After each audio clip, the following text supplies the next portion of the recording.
So here we're going to take a look at the quadratic formula, and more specifically, we're going to have answers that have something called complex roots. So they're going to have an I in the answer. All right, now, first of all, the quadratic formula can only be used with a quadratic equation, which means a second degree equation, okay? The biggest exponent is an x squared. And when you want to use the quadratic formula, you want to make sure that your equation is lined up in standard form. So we have the x squared term first, then the term with the x to the first power, and then the term with no x, which technically means x to the 0 power. So when it's lined up, the number in front of the x squared represents a, the number in front of the x represents b, and the number all by itself at the end here represents c, and you want to make sure your equation is set equal to 0. Now once you have it in standard form, set equal to 0, this is the formula we're going to follow right here.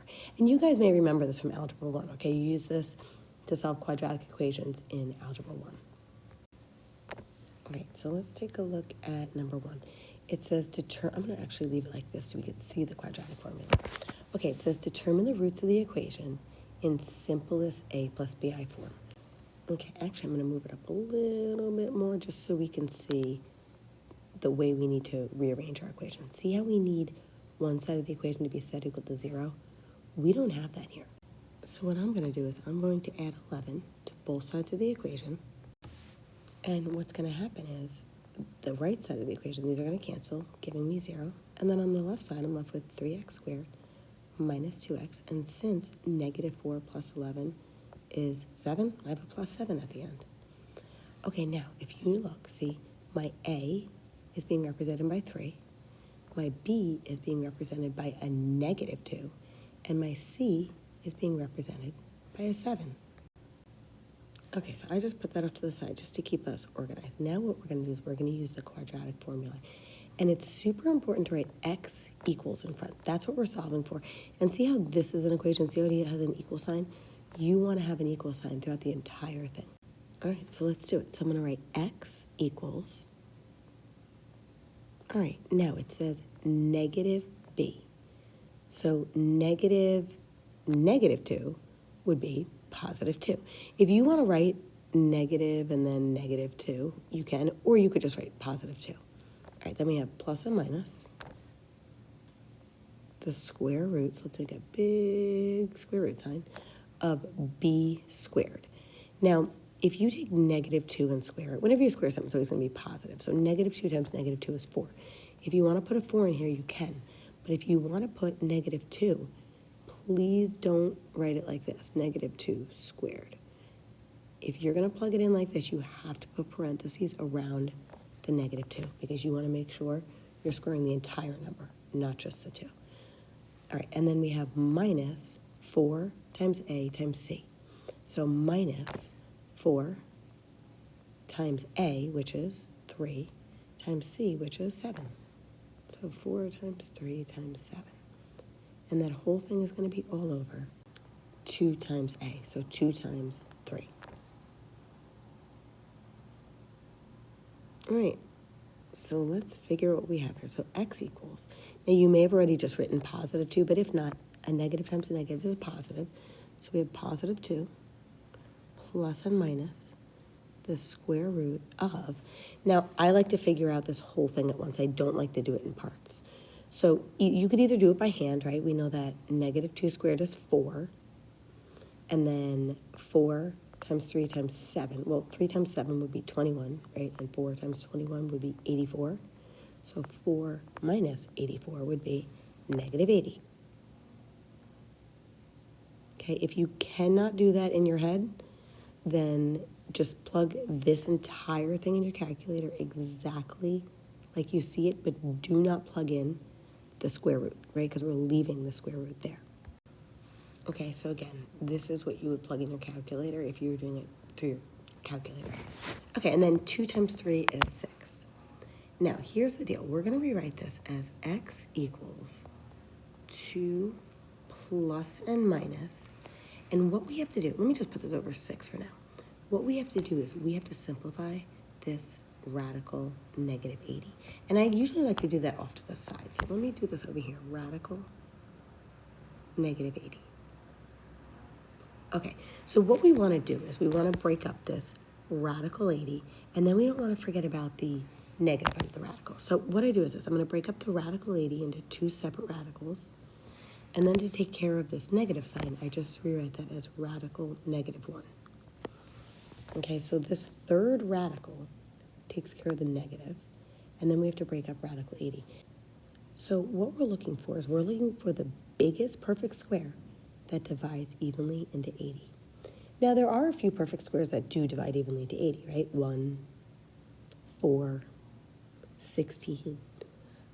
16 is actually the biggest perfect square that divides evenly into 80. You always want to find the biggest one, because if not, then you have to break the radical down even more.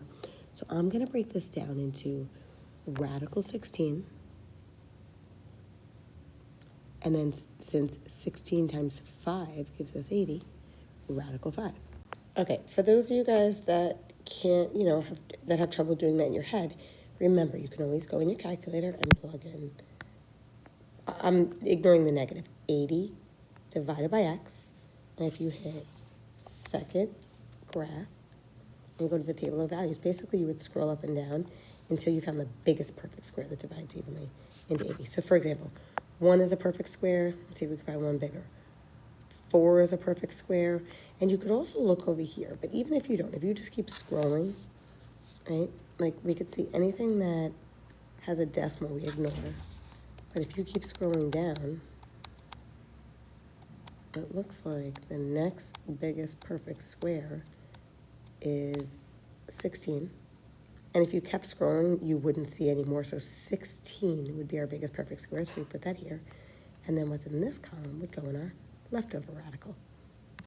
Okay, so anyway, just to get back to this. So the square root of 16 is 4. I'm going to jump over here to this one. We know the square root of negative 1 is I. And then as long as you found the biggest perfect square here, this radical should not break down anymore, right? Radical 5 is in simplest radical form, so I'm going to just bring down that radical 5. Now what I'm going to do is, see where this said radical negative 80?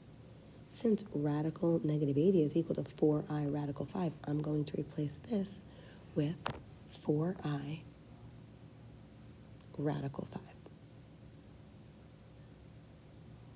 Okay, and from here, all we're going to do is we are going to simplify. So I want to look at these numbers. I have a 2, a 4, and a 6. And I want to say to myself, what's the biggest number that divides evenly into 2, 4, and 6? So 2 would be the biggest number. So since 2 divided by 2 is 1, I could rewrite this as a 1. Let me just write this. X equals 1 plus a minus. So again, all I'm doing is taking the numbers that are not under the radical. Okay, don't worry about this. This can't simplify. That's an irrational number. I'm taking my whole numbers right here, and I'm dividing them by 2. So 4 divided by 2 would be 2. So I could rewrite this as 2i radical 5. And then over here, 6 divided by 2 is 3. Okay, now, if it didn't say this, simplest a plus bi form, we would be done.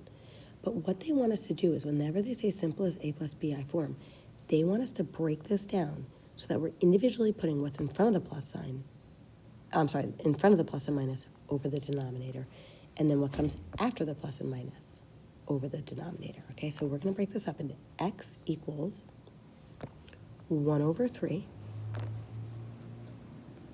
and then you could bring down the plus and minus, and what comes after would go over the second radical, 2i radical 5 over 3. Okay, this right here is, let me just kind of circle that a sloppy circle, but this is one way of writing it in a plus bi form. What comes in front of the plus or minus, or I know they just write a plus, but remember a minus is the same thing as adding a negative, so they really only have to put this plus here.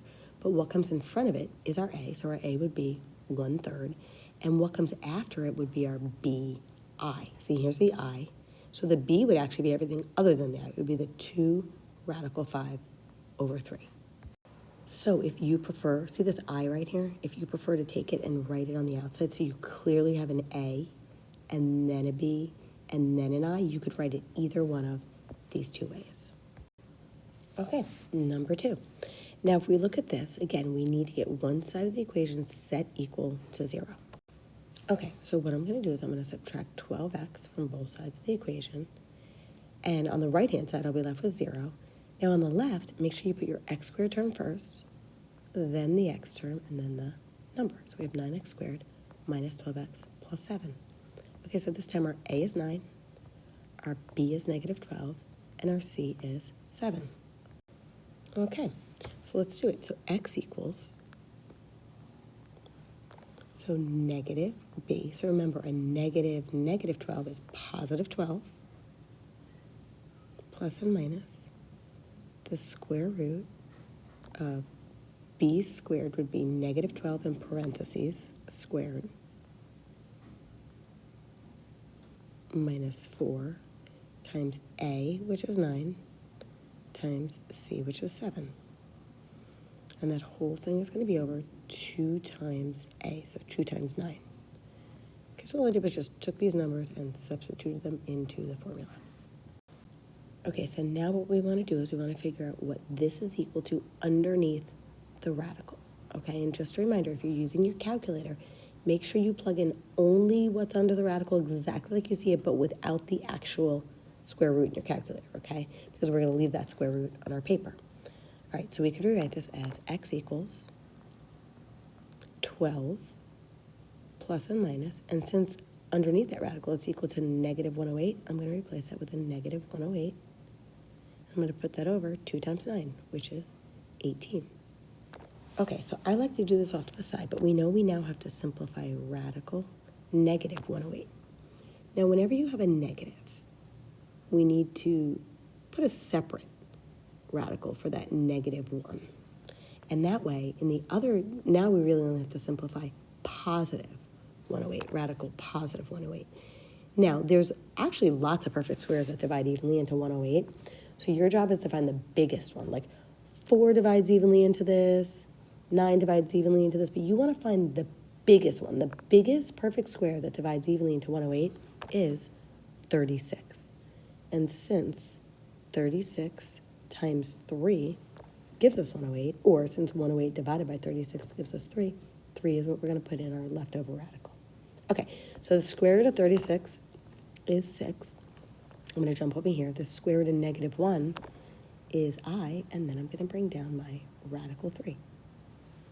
So since radical negative 108 is equivalent to 6i radical 3, when I rewrite this, I'm going to replace the radical negative 108 with a 6i radical 3.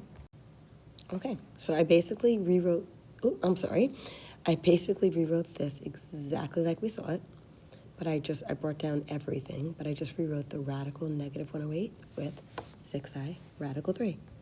Okay, so now we want to look at all 3 whole numbers on the outside here. Don't worry about what's under the radical, because radical 3 is not really a 3.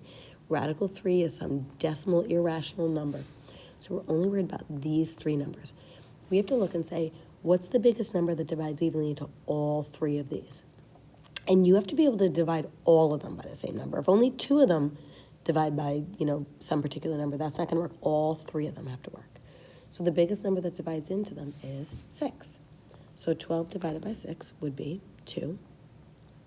6 divided by 6 is 1. So you could either write this as 1i or I'm just going to write I. Actually, we could write 1i. We'll write 1i radical 3. And then on the bottom here, in the denominator, 18 divided by 6 is 3. So if they didn't say anything about a plus bi form, this answer would be fine. This is in simplest radical form. Okay, we simplified the radical, we simplified all our numbers, but because they want it in a plus bi form, they want us to break it up. They want us to individually put what's in front of the plus and minus over the denominator. So we'll have x equals 2 over 3. Okay, we're taking this 2 and putting it over 3, and then we're going to bring down this plus and minus, and then we're taking what's after the plus and minus and putting that over 3. Okay, so that's going to be 1i radical 3 over the denominator of 3. Okay, so this is considered a plus bi form because we could see what comes in front of the plus and minus is our a, so a would be 2/3. And then what comes after the plus and minus would be our bi, right? So here's the I, and the b would be 1 radical 3 over 3. Or you really don't even need the 1. It would just be radical 3 over 3.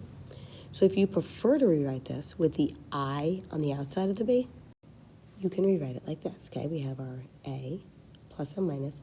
Remember, 1 radical 3 over 3 is really the same thing as radical 3 over 3 with the I on the outside. Okay, so we have our a, which is 2/3, our b, which is radical 3 over 3, and then there's your I. But either one of these two is acceptable. Okay, number 3, same thing. So first thing we have to do is we have to get this equation set equal to 0.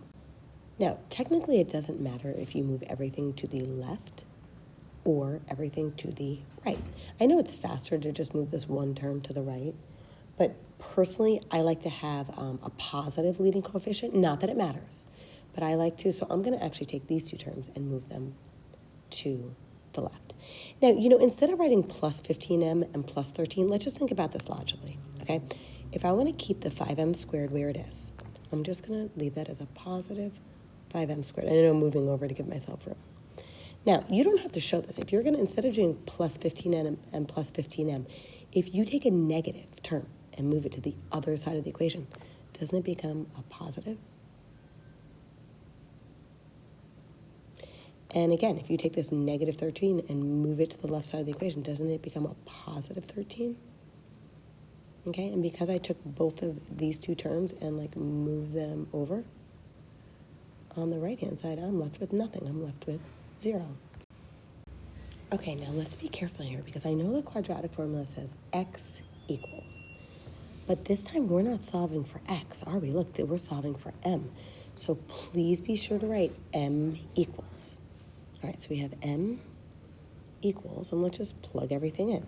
So negative b would be negative 15, and then plus and minus the square root of b squared. So 15 squared minus 4 times a, which is 5, times c, which is 13. And let's put that entire thing, make sure you extend the fraction bar over that entire numerator. It's going to be over 2 times a, so 2 times 5.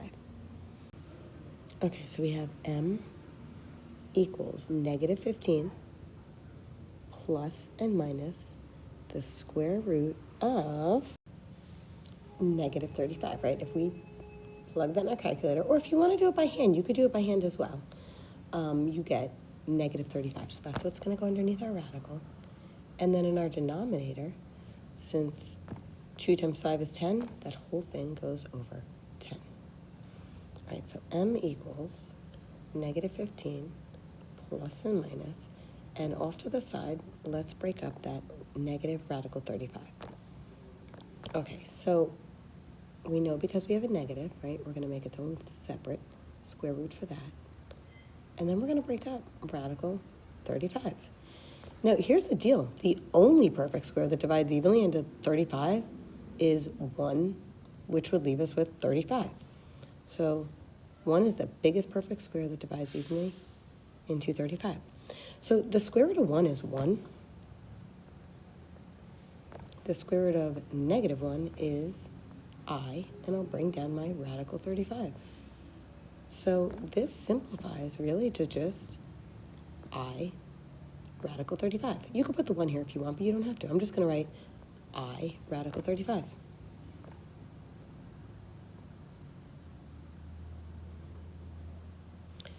Okay, now when it comes to simplifying, I know that these two numbers are divisible by 5, but don't we technically have a 1 here?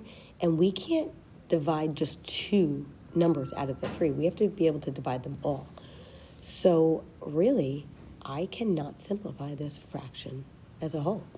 So this is one way to leave the answer, but because it says it wants it in simplest a plus bi form, we have to break it up. So we have to individually put what's in front of the plus and minus over 10. Okay, so that'll be m equals negative 15 over 10. And then we can bring down the plus and minus, and then we're going to have I radical 35 over 10.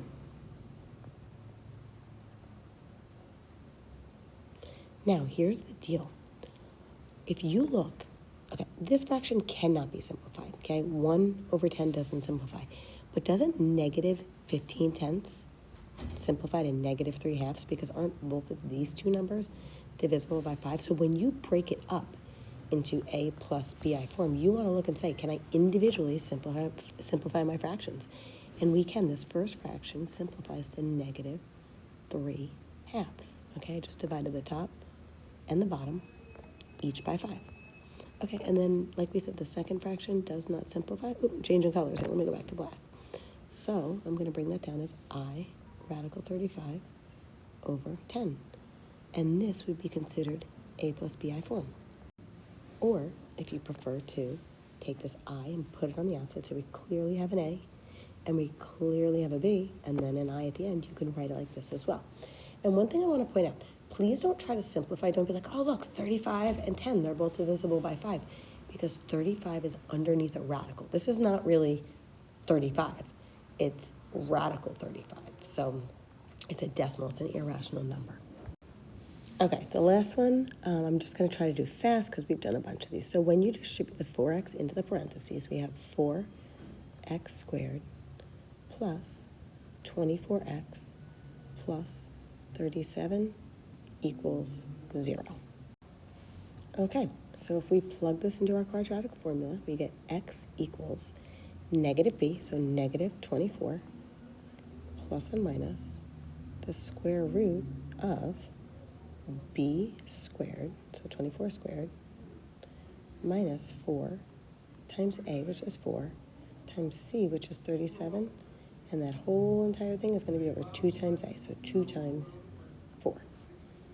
All right, so we have x equals negative 24 plus and minus the square root of. Now, if we look here, look at this. What's underneath our radical is equal to negative 16.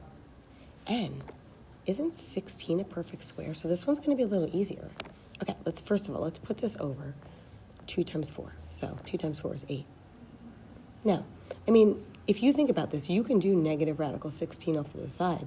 But if we make a radical for the negative 1, and then 16 is a perfect square, so we don't have to break that down, isn't that just equal to 4 and then I?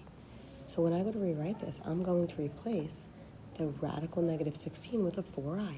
So we'll have negative 24 plus and minus 4i over 8. Okay, and then we're just going to look and say, what divides evenly into all of these? And this time we don't have a radical in our answer. So the biggest number that divides evenly into 24, 4, and 8 would be 4. So let's divide them all by 4. So negative 24 divided by 4 is negative 6. 4 divided by 4 is just 1, so 1i. And 8 divided by 4 is 2. Okay, so now this is simplified, but we have to break it up into a plus bi form. So we're going to have x equals, okay, we're going to take what's in front of the plus and minus and put that over the denominator. So negative 6 over 2, and then plus and minus 1i over 2. Or really, you could just write that as 1/2 I. Now let's think about this. Isn't negative 6 divided by 2 negative 3? So I'm going to rewrite this as x equals, you always want to simplify as much as possible, negative 3. Okay, this simplifies to negative 3. And then plus and minus, I'm going to bring down the 1/2 I. So this is now an a plus bi form. So the a would be negative 3, and the b would be 1/2, and then here's my I.